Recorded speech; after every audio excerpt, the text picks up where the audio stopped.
सदासि तदानीं नासिद्रजो नो व्योमा परो यत् किमावरीवः कुह कस्य शर्मन्नम्बः किमासीत् गहनं गभीरम् विश्वाच्या आधी सत्य नव्हते, असत्य ही नव्हते, अंतराळ ही नव्हते, आकाश ही नव्हते.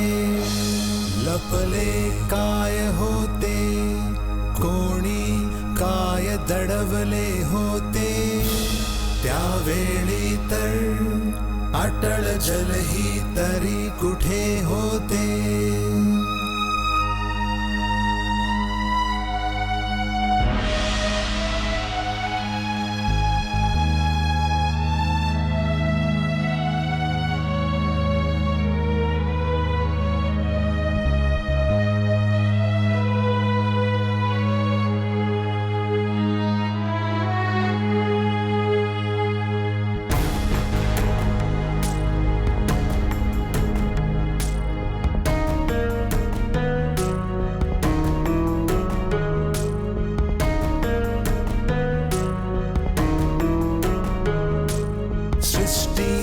कोण करता, करता आहे की अकर्ता, उंच आकाशी राहणारा, नेहमी विश्व प्रमुख असणारा, त्यालाच खरे माहित असते की माहित नसते. कोण काय जाणे, काय जाणे, काय जाणे, काय जाणे.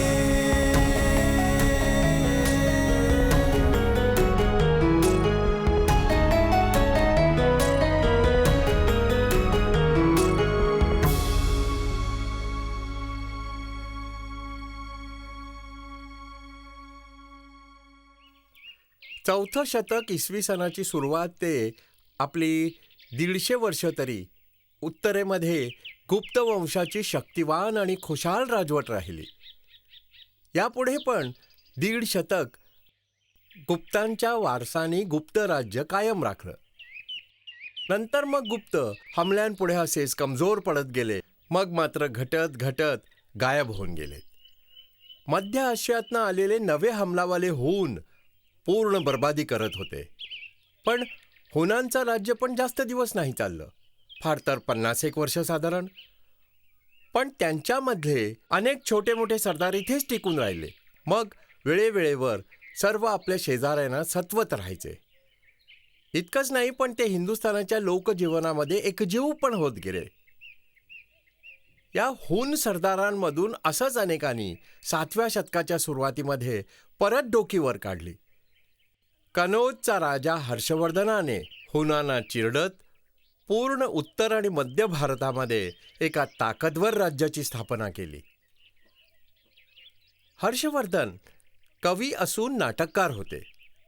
शिवाय त्यांनी जवळ त्यांच्या कवींसोबत नाटककारांचा छानसा गलका जमा केला होता, ज्याने बघा त्यांची राजधानी उज्जैनी परत एक सभ्यतेचं मोठं केंद्र बनली.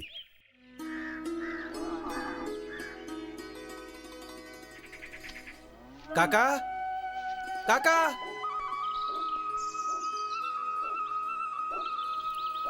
हर्षवर्धनाचा राजकवी बाणभट्टाने लिहिलेलं त्याचं चरित्र हर्षचरित्रातनं आपल्याला हर्षाविषयी बरीच माहिती मिळते. ठाणेश्वरचा राहणारा बाणभट एका वैदिक ब्राह्मणाचा मुलगा होता. त्याचं पुस्तक कादंबरीला भारतातली पहिली कादंबरी मानली जाते, जी लिहिताना त्याच्या रंगीबेरंगी जीवनाचे अनुभव उपयोगी पडले असावेत. असं म्हटलं जातंय की एकदा बाणभटाचा हर्षवर्धनाशी वाद झाला. कदाचित त्याच्या बेताल वागण्यामुळे असावं. ते जे असेल ते त्याला लगेच महाराजांनी माफ केलं आणि त्याला पुन्हा राजकवीची पदवी परत मिळाली. मग तुम्ही परत दरबारी बनला? खरंय. उलट सुलट गोष्टी ऐकून आम्ही घाबरलोच सगळे. असेच कोणीतरी महाराजांचे कान भरले, पण आता झालं. माहितीये, महाराजांनी स्वतः माझी अनुवाणी केली. असं? मोठे दयाळू आहेत महाराज. खरंच, वीरांमध्ये वीर आहेत महाराज. सोन्यासारखं खरं चरित्र आहे. भाऊ बाण, तुम्ही महाराजांच्या इतके निकट राहत असता, दरबारचे रीतिरिवाज जाणता. महाराजांची कथाच ऐकवा ना. हो हो, ऐकवा ना बाण काका. हा हा. मी अनपढ अज्ञानी, महाराजांच्या जीवनाविषयी काय सांगणार मी बापडा. तरी पण थोडंसं तुम्ही ऐकवा ऐकवाच. ना बाण काका. ठीक आहे, हट्टच करतोयस तर ऐकवतो. ही फार पूर्वीची गोष्ट आहे. ईश्वर क्षेत्रामध्ये पुण्यभूती नामक एका राजाचा उदय होत गेला. पिढी दर पिढी ह्याच वंशाचं राज्य चालत राहिलं. ह्या वंशामध्ये एक सम्राट बनला. नाव होतं प्रभाकर वर्धन. मोठा शूर, मोठा प्रतापी. आपली सुज्ञ बुद्धीशिवाय पराक्रमाच्या बळावर मग त्याने अशी धाक जमवली की आसपासच काय दूर दूरचे राजा, हुन, गुजरात, मालवा, कंधार सर्व त्याच्या नावाने थरथर कापायचे. त्याच्या राणीचं नाव होतं यशोवती, बिलकुल पार्वतीच्या समान पवित्र. मग त्यांनी 3 संततींना जन्म दिला. ज्येष्ठ पुत्राचं नाव होतं राज्यवर्धन. थोड्या वर्षांनी मग ज्येष्ठच्या कृष्ण पक्षामध्ये द्वादशीच्या दिवशी एका अजून पुत्राचा पण जन्म झाला. राजज्योतिषाने भविष्य वर्तवलं की एक दिवस सगळ्या धरणीवर राज्य करणार हेच होते आमचे महाराज हर्षवर्धन. थोड्या वर्षांनी मग एका कन्येचा पण जन्म झाला. नाव होतं राज्यश्री. फारच सुंदर, आवडती भावांची अशी ती.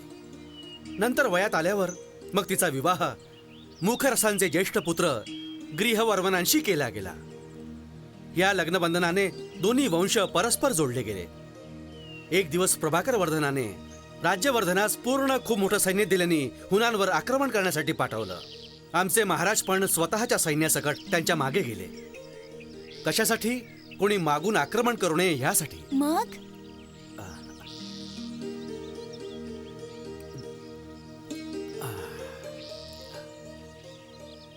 एक दिवस महाराज हर्षवर्धनास म्हणे, समाचार मिळाला की महाराजांचे पिता गंभीर रूपी फार आजारी आहेत. पळत पळत परत आले. फार विचित्र दृश्य दिसलं. कोणी कोणी द्रविड कपाल आवृत्ती देत रक्तजीवी पिशाच्यास पण सिद्ध करायला लागलाय. मग अनेक लोक आपलंच मांस देवीवर चढवत आहेत. रामराम करीत एकदाचे ते महाराजांजवळ पोहोचले.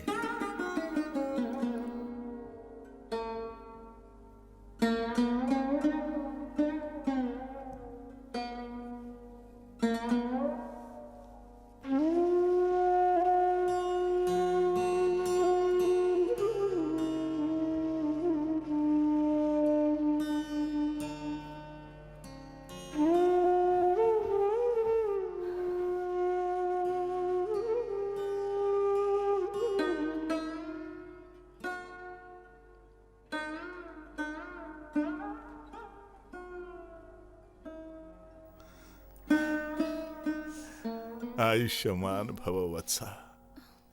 आलास? किती दुर्बल पण झालास रे तू. भांडी, तू माझ्या मुलाची काळजी नाही घेतलीस.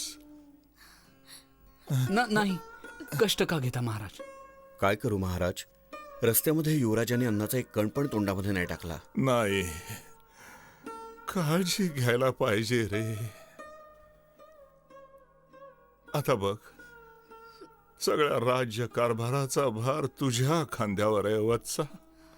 असतो आता तू आलायस म्हणून मी शांतीने मरू शकणार नाही, वाणी अशुभ नाही करायची. महाराज अजून खूप जगतील. नाही, माझी वेळ जायची झाली आहे. हे वैद्यराज व्यर्थच इतकी औषधं पाजत आहेत इथे. नाही, प्रथम हर्षने भोजन करायचं, बघू नंतर मग. हाड दिसतायत याची. तुम्ही पाणी प्यावं महाराज. मी युवराजांना पोटभर भोजन करवतो. घ्या ना. नाही नाही,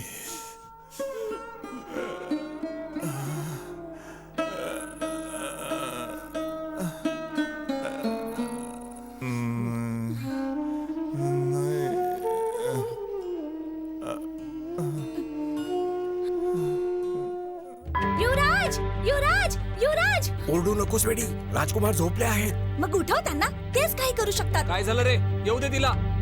युवराज, महाराणी, महाराणी, काय पण? युवराज. काय काय महाराज? नाही, महाराज जीवित आहेत. तरी पण महाराणींनी संकल्प केलाय, तर कुणाचंच नाही ऐकत आहेत. आता तुम्हीच काही करा युवराज. संकल्प का म्हणजे? मग होय, कुठं आहेत? सरस्वतीच्या तटावर. अन्य राण्यांस पण तुम्ही तोच मान आणि सन्मान द्या जो मला तुम्ही देत आलात सर्व. आणि माझ्या हरिणास सुद्धा स्वतःच्या बाळासारखं पाळ. हं.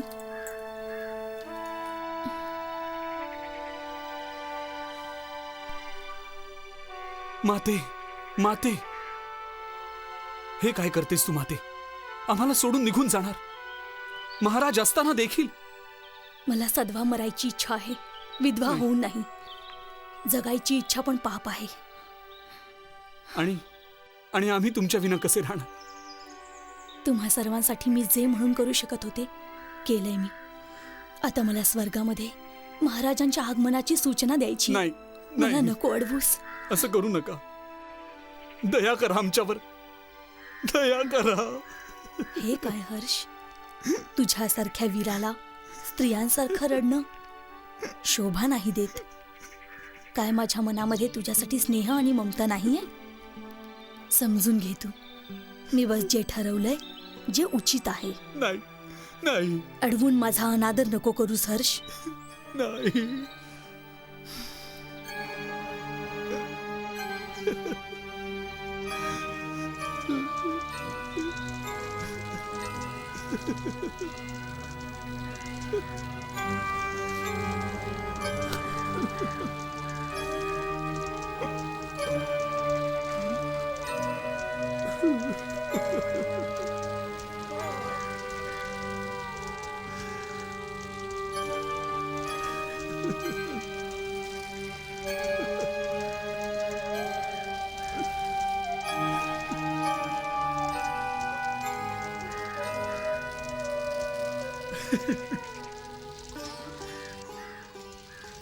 पतीच्या मृत्यूच्या बरोबरच रीतीनुसार पत्नीचं आत्मदहन करण्याचं इतिहासातल्या पहिल्या उदाहरणांपैकी हे एक आहे.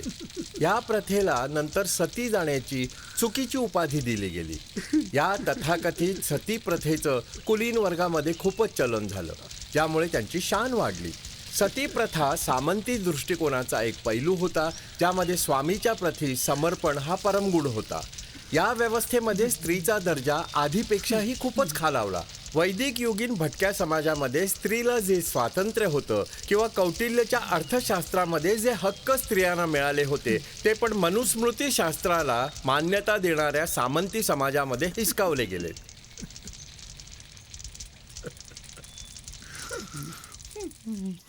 सती केव्हा पण एक सर्वांचा रिवाज नव्हताच, पण वरच्या वर्गामध्ये कधीकधी अशा घटना होत राहिल्या.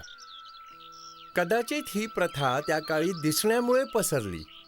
ज्यांच्याकडे राजाच्या मृत्यूमुळे राण्या सामंतांसोबत नोकर आपले जीव कुर्बान करत असत.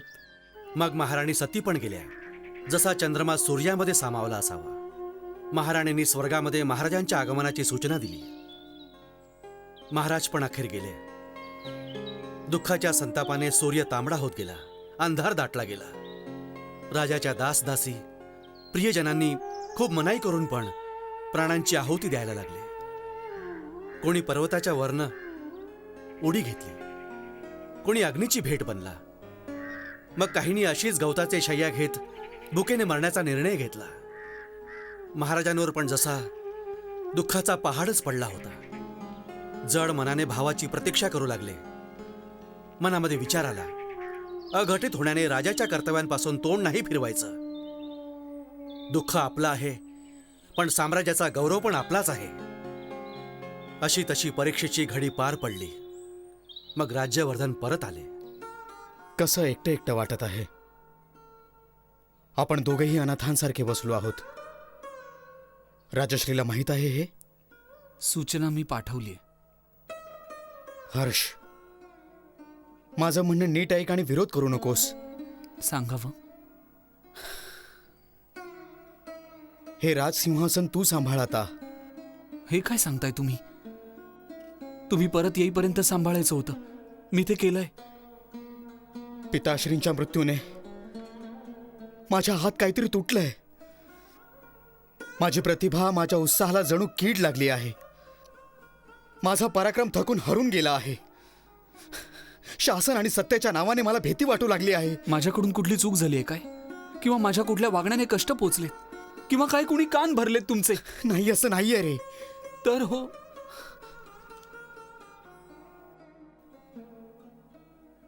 आत माझ्या भित्रेपणा घोडके दुमडून बसलाय. शासनाच्या योग्य नाही आता मी.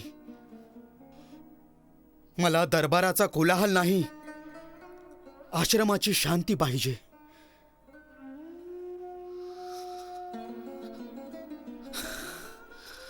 हे राज्य मी तुला सोपवतो हर्ष.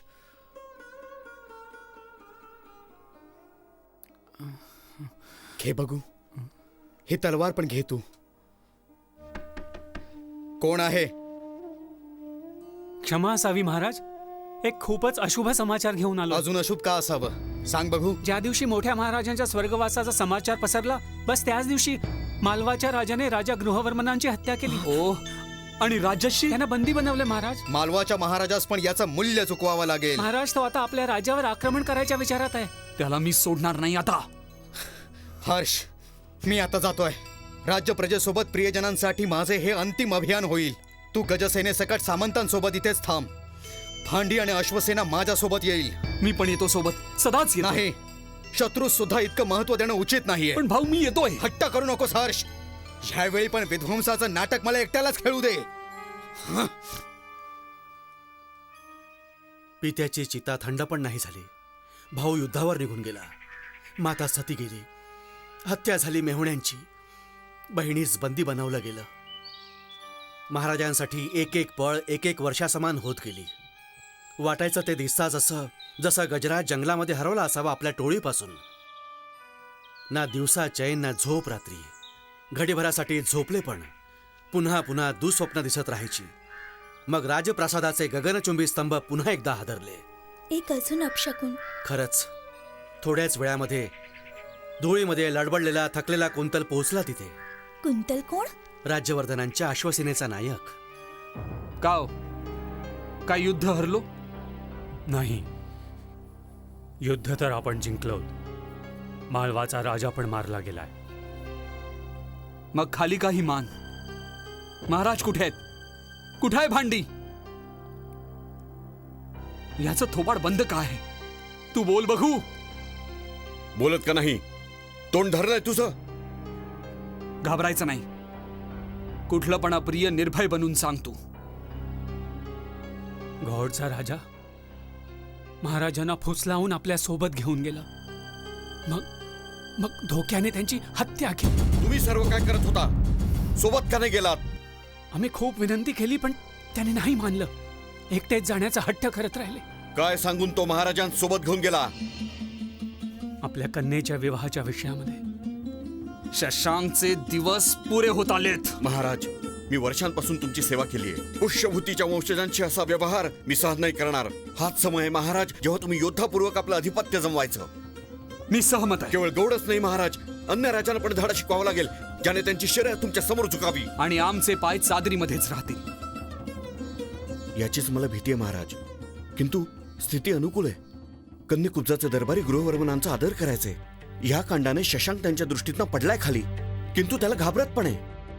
जर तुम्ही शशांकवर आक्रमणाची घोषणा केली तर सर्वांचा सहयोग मिळेल. पण द्विमनाने बदला घेण्याच्या भावनेने कदाचित उपयोग नाही होणार. पण महाराज, कामरूपचा राजा तरी आहे. तो त्याला घाबरत असावा. जर त्याचा सहयोग मिळाला तर आपण शशांकला धूळ चाटवणारच. थोडी आशंका मात्र आहे महाराज, किंतु संभावना अधिकच आहे. तुमचा तर्क बिनचूक आहे.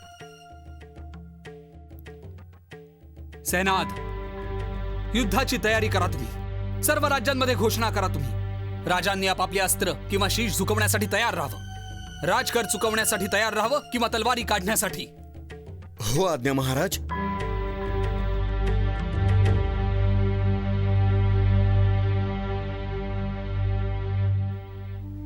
यानंतर मग महाराजांचं दुःख हृदयातनं बाहेर आलं. कितीतरीच वेळ डोळ्यांमधनं गंगाजमला व्हायला लागल्या. दुःख मनवायला पण समय नाही. युद्धाची तयारी होती ना करायची. ज्या दिवशी सैन्य कूच करणार होतं, मोठी गडबड होऊन गेली. महाराज राजाज्ञा घोषित करणारच होते की राजमुद्रा हातात न सुटत धरणीवर खाली पडली. शिवाय उमटला छाप पण तिचा. सर्व लोक या अपशकुनाने घाबरले.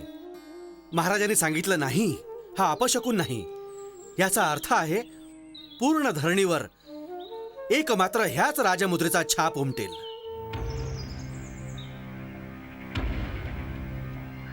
महाराजांचा विजय असो. क्षत्रियांची दलं मिळाली. रात्रीपर्यंत मिळतील महाराज. उद्या कूच करू शकणार. रात्रीपेक्षा खूपच सुधारणा आहे. खरंय महाराज. महाराज, दूत अशी वार्ता घेऊन आलाय की थोड्याच दिवसात भांडी मालवाच्या लुटीसोबत इथे पोहोचणार आहेत. बरं, हत्ती हातामध्ये आले. हो महाराज, बरेचसे. चांगलंय, चांगलंय. बरं, अजून काही? महाराज, अंतपूरच्या स्थानामुळे 2 राजांमध्ये जरा भांडण झालंय. कोणी समजावं यांना. मौज मस्तीसाठी आले तिथे. ठीक आहे, जा तुम्ही. महाराज, कामरूपचा राजा भास्कर वर्मनचा दूत आलाय. बोलवा बघू त्याला. जशी आज्ञा महाराज. असं दिसतंय आमची योजना सफल होते.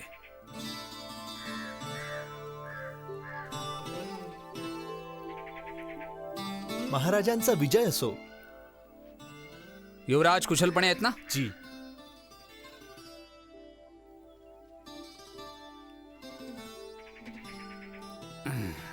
अरे, इतके उपहार यांची काय आवश्यकता होती?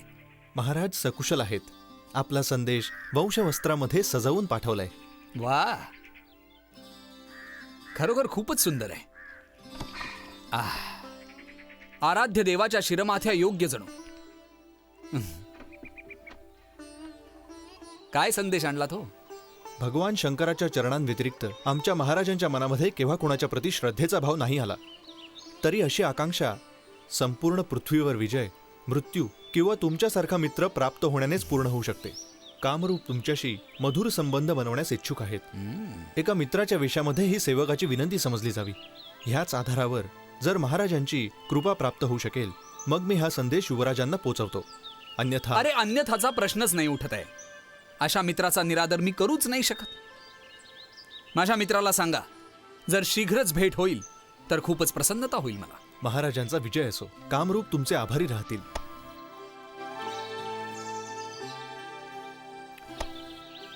भास्कर वर्मन सारख्या घमेंडीस सुद्धा माझं स्वामित्व स्वीकार करण्यामध्ये खूपच कष्ट पोचले असावेत. शशांकच्या भयानेच त्याला इथे आणलंय. महाराज, आपल्या वाटेमध्ये कुठलीच बाधा नाही आता. बस भांडींची प्रतीक्षा आहे. अनेक कठीण परीक्षा महाराजांची प्रतीक्षा करत होत्या. भांडीने मालवाच्या लुटीसकट हा समाचार पण आणला की राज्यश्री बंदीगृहातनं पळाली आणि विंध्याचलच्या जंगलामध्ये भटकली आहे. मग महाराजांनी भांडी स्वतः गौडवर आक्रमणासाठी पाठवला आणि स्वतः निघाले मग राज्यश्रीच्या शोधामध्ये. काही दिवसांनी मग एक बौद्ध भिक्षू आणि एका गणाच्या सहाय्यकतेने अशा समय मिळाली जेव्हा बिचारी सती होण्यास जात होती. महाराजांनी तेव्हा तिला वाचवलं. तेव्हा मग ती भगवी वस्त्र परिधान करीत भिक्षुकी बनण्याचा हट्ट करू लागली. महाराजांनी तिला मनवलं आणि आपल्यासोबत युद्धावर येण्यास सांगितलं. तेव्हा मान्य केलं तिने. महाराजांनी कन्या कुब्जवर धावा बोलला, विजय मिळवला. मग मोठ्या धूमधडाक्यात आपले महाराज मूकहरी राजसमूहाचे पण महाराज बनले. आपल्या बहिणीला शोधल्यानंतर, बहिणीचा जीव वाचवल्यावर हर्षने खुनी तुच्छ राजास पण दंड दिला, त्या ज्याने पूर्वी त्याच्या भावाशी विश्वासघात करीत बिचाऱ्यास मारलं होतं. नाही केवळ इतकंच, सोबतच त्याच्या संपूर्ण उत्तर भारतावर मग त्याने आपला ध्वज फडकवला. पूर्वी सागर ते पश्चिम सागर, शिवाय हिमालय ते विंध्याचलपर्यंत. विंध्यच्या पहाडांच्या दुसऱ्या बाजूस पसरल्याने हर्षास पूर्ण अडवून होता पुलकेशीन द्वितीय, चालुक्य साम्राज्याचा नरेश. बाणभटांचं हर्षचरित्र संपतं हर्षच्या विजय अभियानावर. हर्ष आसपासच्या अशक्त राजांना जिंकून एका विशाल साम्राज्याची स्थापना करू इच्छित होता.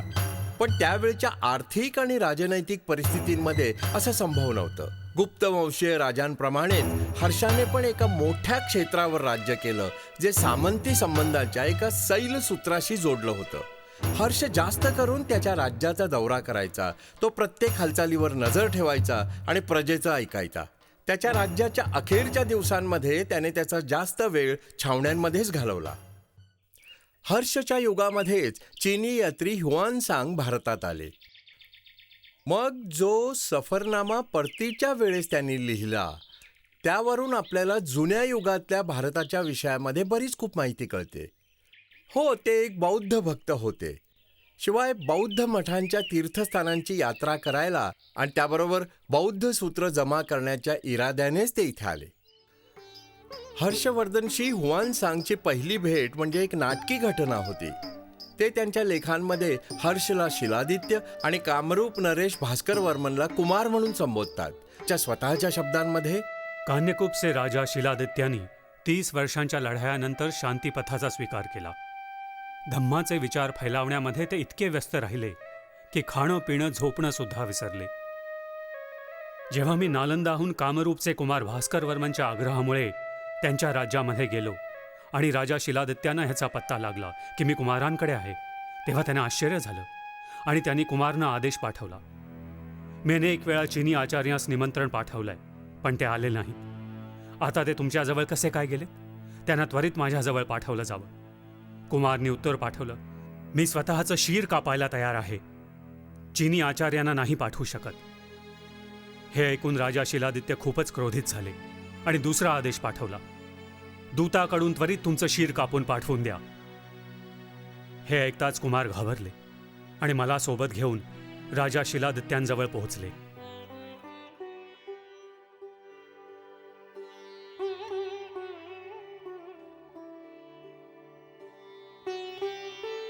आचार्य, तुमच्या शिष्याने तुम्हाला अनेक वेळा इथे येण्याची प्रार्थना केली होती. तुम्ही आला का हो नाही? मी दूर देशातून चालत भगवान बुद्धांच्या धम्माच्या शोधात आलोय, योग भूमिशास्त्राचं अध्ययन करायला. जेव्हा महाराज शिलादित्यांचा आदेश आला तेव्हा त्या शास्त्रांचं अध्ययन पूर्ण नाही होऊ शकलं. यासाठी नाही होऊ शकलो. पण मग आता आचार्य आलेच आहेत, थोडे दिवस तुम्ही राहालच का हो भास्कर वर्मन? अवश्य राहतील महाराज. तुमच्या बुद्ध विहारामध्ये भिक्षू वीर्यसेनांच्या मार्गदर्शनामध्ये मी बुद्धदास रचित वर्मा विभाषाचं अध्ययन पण करू इच्छितो. मी त्वरित बघा त्यांना संदेश पाठवतो. आचार्य, का मी तुम्हाला विचारू शकतो की इतके कष्ट झेलत शिवाय महाचीनातनं चालत तुम्ही इथे का आलात? चीनमध्ये धम्माचे पण अनेक निरनिराळे सिद्धांत आहेत. आणि हिनायान आणि महायानमध्ये अनेक स्तरांवर मतभेद आहेत. शिवाय ग्रंथ पण कोणी नीटसे समजू शकत नाहीयेत. ग्रंथांच्या निरनिराळ्या प्रतींमध्ये कुठला ताळमेळ पण नाहीये. यासाठी मी भगवान बुद्धांच्या देशी आलोय, जेणेकरून या सर्व बाबतीतलं उत्तर शोधून काढू शकेन. खूपच पुण्याचं कार्य आहे. आचार्य, तुमचा देश महाचीनच्या बाबतीमध्ये तुमच्या शिष्याने पण ऐकलंय की सीन राज्याच्या महाराजांच्या प्रशंसेमध्ये अनेक गाणीशिवाय नृत्य नाटकं पण चाललेत. हे सीनचे राजा कोण आहेत? शिवाय त्यांचे काय गुण होते की म्हणून त्यांना इतकी मान्यता मिळाली? शिवाय देवपुत्र म्हटले गेले. माझ्या देशामध्ये जो राजा प्रजेचं रक्षण करत आलाय, मग पापास जो दंड देत आलाय, प्रशंसेमध्ये त्याच्या गाणी लिहिली जातात. तुमच्यासारख्या गुणी आचार्यांस पण राज्यातनं बाहेर जाण्याची अनुमती कशी मिळाली? अनुमती नाही मिळाली. मी बस थोड्या लोकांच्या सहायतेने लपून बाहेर आलो असाच. पण मला विश्वास आहे, माझं अध्ययन चिंतन ध्यानामध्ये घेत महाराज मला क्षमा करतील नक्की. मी खूप ऐकलंय की आचार्यांनी एक शास्त्र लिहिलं आहे ज्यामध्ये महायान मताच्या प्रधानतेस खूप विस्ताराने समजावलं गेलंय. काय हे शास्त्र तुमच्याजवळ असावं? हो आहे.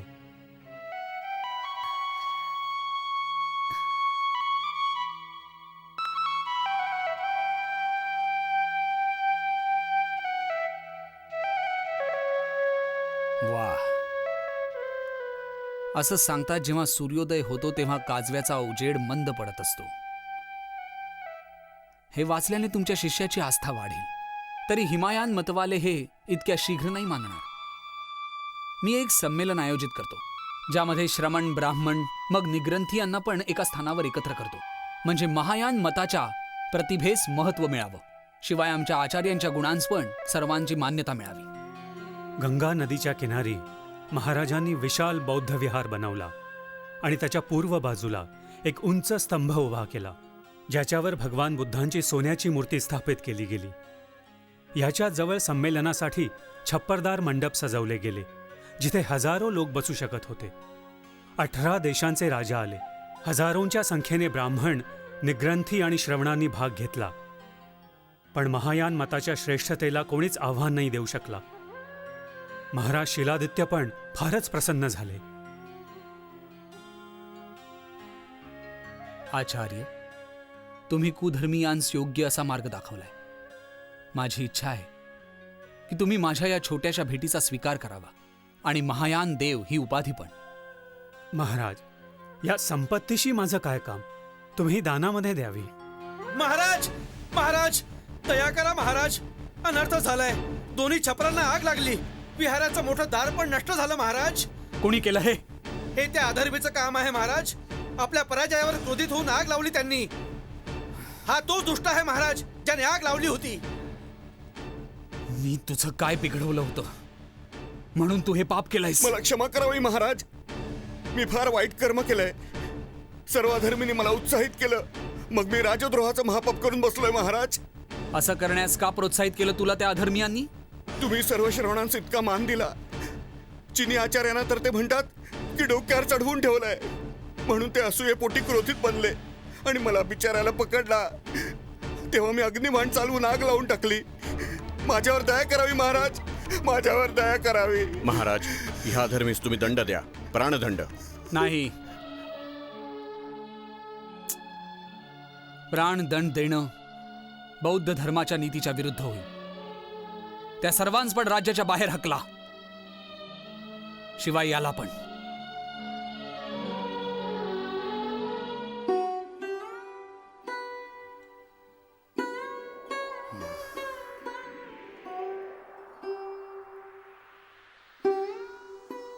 आचार्य, मी ज्या कार्यास पूर्ण अमर बनवायची इच्छा धरली, बघा ते क्षणामध्ये नष्ट होऊन गेलं. महाराज, ही आग आपल्या सिद्धांतांची पुष्टी करते. विरोधी असं सांगतात की सर्व काही शाश्वत आहे, स्थायी आहे. पण छप्पराने जळून असं सिद्ध केलंय की सर्व काही नश्वर आहे, अस्थायी आहे. तुमचं अगदी खरं आहे आचार्य. मी त्या त्यागाच्या विषयावर एक नाटक लिहिलंय, नागानंद, जे मी प्रायश्चित्त घेण्यासाठी तुमच्या समोर करायचं म्हणतो. कुमार जितवाहनच्या बाबतीमध्ये आहे, म्हणून मग ते पात्र मी स्वतः वठवेन. आर्य वसुभट, आर्य वसुभट, तुम्ही कुठे जात आहात? मित्रवसूची माता महाराणींना दिली आहे आज्ञा. कांचुकी, जा घेऊन 10 दिवसांसाठी लाल वस्त्र मलयवती आणि जावयासाठी. राजपुत्री मलयवती सासूरवाडीमध्ये आहे. शिवाय ऐकलंय की मी जितवाहन युवराज मित्रवसू सकट गेले आहे समुद्र तट पाहण्यास. आता मला समजत नाही की राजकुमारी जवळ जाऊ की जावयाच्या. राजकुमारीच्याच जवळ जा, म्हणजे होईल असं ही जावई पण मग तिथेच येईल. सल्ला चांगला दिलास तू. अरे पण तू चाललास कुठे? मला महाराज विश्ववसूंनी आज्ञा दिली आहे. सुनन, जा बघू. मित्रवसू, सांग तू की दीपावलीच्या दिनी नव्या चंद्राच्या उदय उत्सवामुळे आम्हाला जावई आणि मलयवतीस पण छोटा उपहार द्यायचा आहे. यासाठी मित्रवसूने इथे यावं, मग उपहारांची निवड करावी. आता बघा, तुम्ही आपले सरळ जा राजकुमारी जवळ आणि मी जात आहे युवराज मित्रवसूकडे.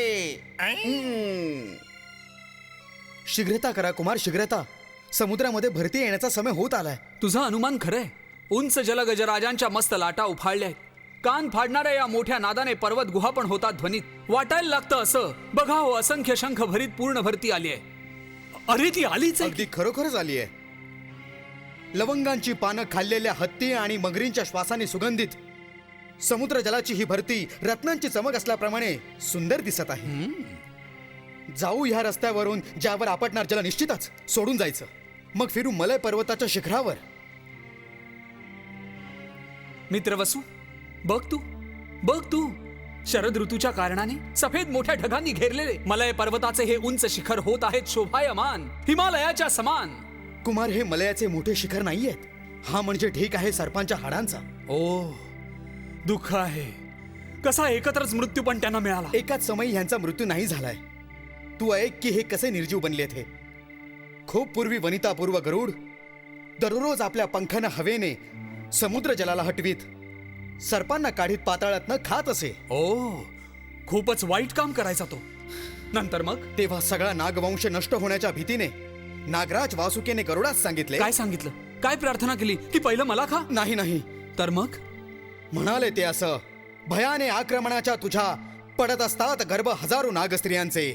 मरत असतात शिशु असमय. अशा तऱ्हेने खूपच अधिक नागांचा विनाश होत आलाय. हे गरुड, जर सगळे नाग नष्ट होऊन गेले तर तुझ्याच स्वार्थाची हानी होईल. जर तू नागवंशावर आक्रमण थांबवलंस मग मी प्रतिदिनी तुझ्याजवळ एक नाग पाठवून देईन स्वतः. ओ दुःख आहे. एका मोठ्या संकटातनं वाचण्यासाठी नागराजांनी हा उपाय केला. पक्षांच्या मोठ्या राजाने ह्याचा स्वीकार केला. अशी व्यवस्था होत गेल्यावर मग हरदिनी पक्षीराज एक नाग येऊन खातात. म्हणून हाडांचा तो ढीग आहे त्यांचा.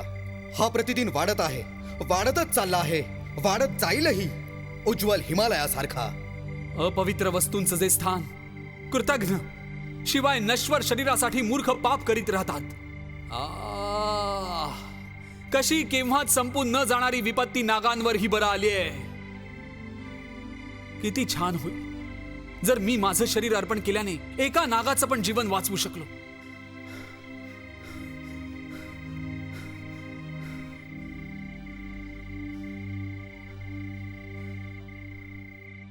मी पर्वत शिखरावर चढून तर आलोय.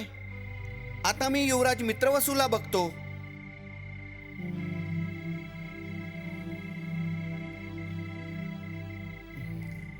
हो, तेच आहेत युवराज. सोबत जावाई पण आहेत. विजय असो, युवराजांचा विजय असो. सुनंद, कसं काय येणं झालं? युवराज, कुमार मला पिताश्री बोलवतायत. जा तू. ही जागा चांगली नाहीये. उत्सुकतेने तू सुद्धा इथे थांबलं नाही पाहिजे. मी पण आता पर्वत शिखर उतरून समुद्र तट बघून घेतो. अरे देवा, माझ्या भागी पोरा, काय मी आज तुला मरत असताना बघणार आहे. अरे हा कोणा स्त्रीचा विलाप आहे. मी पण तिथे पाहायला गेलं पाहिजे की ही कोण आहे, शिवाय हिच्या दुःखाचं कारण काय आहे. हाय माझ्या पुत्रा, मी आज तुला मरताना पोरं कशी बघू. चंद्रमासारखं मुख न राहिल्यामुळे सगळा पाता लोकांधारामध्ये बुडून जाईल. माते, का तुझ्या दुःखाने माझी पीडा अजून वाढवतेस तू? हाय माझ्या पुत्रा, अरे कोमल शरीर तुझं, ज्याने अजून सूर्याच्या किरणांना पण अंगावर नाही घेतली, कसा तो गरुड चिरत चिरत खायले. यावं कुमार शंखचूड, चालायचं हिला बोलू दे. ही पुत्र स्नेहाने वेळी होत चाललीये. ह्यासाठीच राजाच्या प्रती आपलं कर्तव्य पण नाही समजत ती. आलो मी माझ्या स्वामींच्या आज्ञेने असं कठोर वचन सांगण्यास विवश झालोय. सज्जन आहात तुम्ही, सांगा. नागराज वासुकीने आज्ञा काय आज्ञा दिली महाराजांनी? हे लाल वस्त्र परिधान करून चढावं वधशिलेवर, ज्याने गरुड तुम्हाला ओळखून खाऊ शकेल.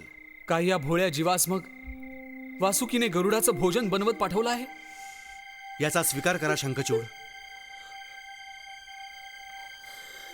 स्वामींची आज्ञा शिरसावंद्य. हाय हाय हाय, तर पडते वीज आहे रे माझ्यावर. आता गरुडाच्या येण्याचा समय समीप आलाय. मी शीघ्रच इथं जातो निघून. माते, धीर धर माते, धीर धर. हाय गरुडा रे, ही क्रूरता. अश्रू तू पूस माते. या निर्जन स्थानामध्ये रडतेस कुणासमोर? इतकी निराश तू का माते? धीर धर, धीर धर. हाय, दुःखी मृत्यूच्या निकटच रे आहे. साथ सर्वांनी याची सोडली. मी नाही समजा केलं याचं रक्षण. लाभ मग तेव्हा काय हतनाचा. स्वतःवर नियंत्रण ठेव तू माते. माझ्या पोरा रे, जेव्हा नागांचं रक्षक वासुकींनीच तुला सोडलं आहे, तेव्हा कोण तुझं रक्षण करणार बाळा रे? मी करणार माते. हे विनता पुत्रा, हे गरुडराज, मला खा तुम्ही. तुमच्या भोजनासाठी आज नागराजाने मलाच निवडून इथे पाठवलं आहे. आहा, पुत्रासाठी इतकं प्रेम. माते, नाही भ्यायचं. हे गरुड नाही आहेत. कसे हे सौम्य सभ्य पुरुष आणि कसा तो हत्यारा गरुड. पुत्रा, मी तुझ्या मृत्यूने इतकी गेले घाबरून की सगळं जगच मला गरुडांनी भरलेला दिसत आहे. माते, भयभीत नका हो. मी एक विद्याधर आहे. इथे फक्तच तुमच्या पुत्राच्या रक्षणासाठी आलोय. पुत्रा, पुन्हा सांग बघू. हे शब्द तू पुन्हा सांग बघू. परत परत सांगण्याने काय लाभ? मी तुम्हाला सांगितलंय ते करून दाखवीन. पुत्र, तू खूप जगशील पुत्रा. अहो महात्मा, स्वतःच्या जीवनाचा त्याग करण्याचा निर्णय घेऊन तुम्ही माझ्यावर खरंच दया केली. तुम्ही अजून आग्रह नाही करायचा. जरा ऐका. माझ्यासारखे क्षुद्र जीव जगत मरत असतातच, किंतु तुमच्यासारखे परोपकारी जन्म घेतात तरी कधी? शंखचूड, बऱ्याच दिवसांनी बघ मला परोपकाराचा अवसर मिळालाय. बाधा नको आणूस, द्विधेमध्ये नको पडूस, आण दे मला हे वधचिन्ह. जर तुमची कृपा असेल, तुम्ही तो उपाय योजावा, ज्याने या दुःखाने पीडित माझ्या मातेस प्राण नाही सोडावा याची लागेल. चिंता नको करूस, उपाय आहे माझ्याजवळ. आता बघ, तुझ्या मरण्याने बिचारे मरणार पण आहेत, तू जिवंत राहिल्यामुळे जिवंत राहतील. आपलं जीवन दिल्याने जर मी तुझा प्राण वाचवतो, म्हणजे यांच्या प्राणाचं पण रक्षण होईल. हाच आहे उपाय. दे दे तू दे मला हे वधचिन्ह. याने झाकत स्वतःला मी चढून जाईन वधशिलेवर. तू आता तुझ्या मातेस पुढे ठेवून ह्या स्थानातनं जा निघून. नाही, हे राजकुमार, तुम्हीच या स्थानातनं निघा. बघा, गरुडाच्या येण्याचा समय होत आहे. शिवाय माते, तू पण आता जा. माझी प्रिय माता, जिथे नंतर जन्म घेऊ, तूच बन माता माझी. तू माते समजते सदा प्रिय पुत्र मलाच. पुत्र काय हे तुझे अंतिम शब्द आहेत. माझे पाय तुला सोडून मला जायला नाही देत आहेत. यासाठी देऊन टाकीन प्राण मी, पण तुझ्या सकटच पुरा. इथेच, अगदी इथेच. दूर नाहीये देऊळ. मी त्या भगवान दक्षिण गोकर्णाची परिक्रमा करून येतो, मग माझ्या स्वामींच्या आज्ञेचं पालन करतो.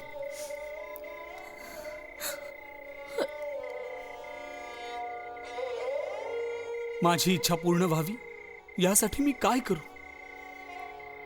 ही वस्त्र मित्रवसूच्या मातेनं तुमच्यासाठी पाठवली, कुमारांनी परिधान करावी. हो, जाऊन महाराणींना माझा सादर प्रणाम कळव. जशी आज्ञा.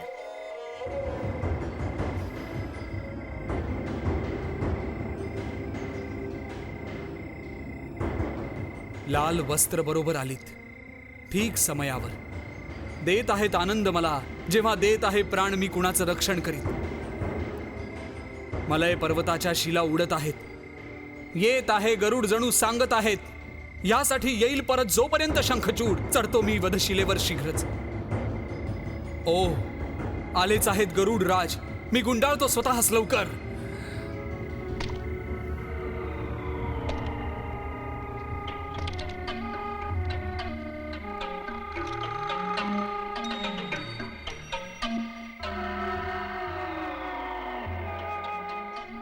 दुसऱ्या सर्वांच्या रक्षणासाठी उभा आहे वधशिलेवर जो, चिरून टाकीन मी त्याची छाती अचानक.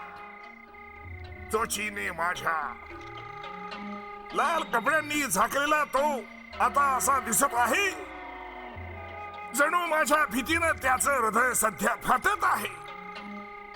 वाहत आहे रक्त, रक्तबंबाळ असा झाला आहे. मला माझा भोज खरोखरचा असा वाटत आहे. आहा, चला निघतो. त्याला झेप घेऊन उचलतो आणि खाऊन टाकतो.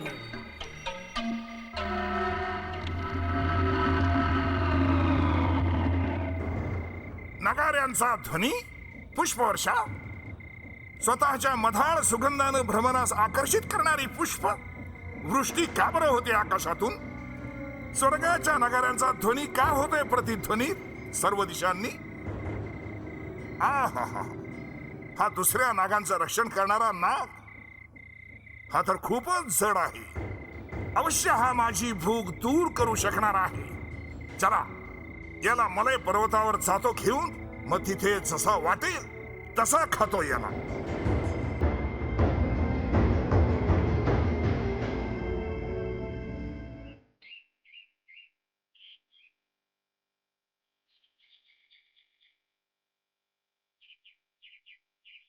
महाराज, मला स्वदेशास जाण्याची आता अनुमती द्यावी. आचार्य, तुमच्या शिष्याला आपल्या गुरुसमानच पूर्ण जगामध्ये धम्माचा प्रचार करायचा आहे.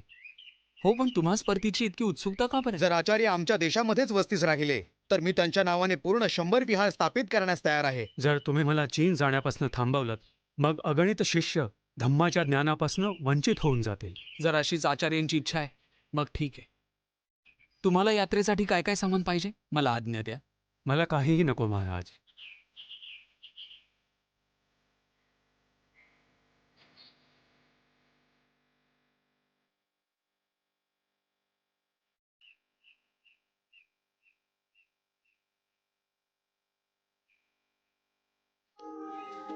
भारतामध्ये अनेक वर्षांच्या वस्तीनंतर हुआनसांग परत एकदा मग उत्तरी पहाड पार करीत आपल्या मायभूमीमध्ये परतले. रस्त्यामध्ये म्हणे ते सिंधू नदीमध्ये बुडता बुडता वाचले. शिवाय त्यांचे अनेक ग्रंथ पाण्यामध्ये वाहून गेले. तरी पण अनेक पोथ्या हुआन वाचवू शकले, ज्यांचे चिनी भाषेमध्ये अनुवादामुळे पोथ्यांची अनेक वर्ष प्रसिद्धी पण राहिली. परतल्यावर तांग सम्राटांनी मोठ्या उत्साहाने म्हणे स्वागत केलं त्यांचं. शिवाय त्यांच्याच जिद्दीमुळे हुआनसांगचा सफरनामा पण लिहिला गेला.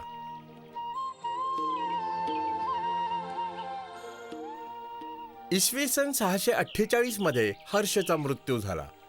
शिवाय त्याचं साम्राज्य अनेक छोट्या छोट्या राज्यांमध्ये विभागलं गेलं. उत्तर भारतामध्ये एका मोठ्या साम्राज्याचं हे अखेरचं उदाहरण. जेव्हा उत्तर भारत छोट्या राजवाड्यांमध्ये विभागला गेला, तेव्हा सत्ता आणि संस्कृतीचं केंद्र दक्षिण भारत बनला. इथे अनेक राजकीय आणि बौद्धिक आंदोलनं व्हायची, ज्यांचा भारतीय संस्कृतीवर गहन परिणाम झाला. हिरण्यगर्भात् समवर्तताग्रे भूतस्य जातः पतिरेकासीत् सदाधार पृथिवीं व्यामुते मां कस्मै देवाय हविषा विधेम. हिरण्यगर्भ जगा आधी जो होता विद्यमान, तारेनी जीव सृष्टीचा तो स्वामी हो महान.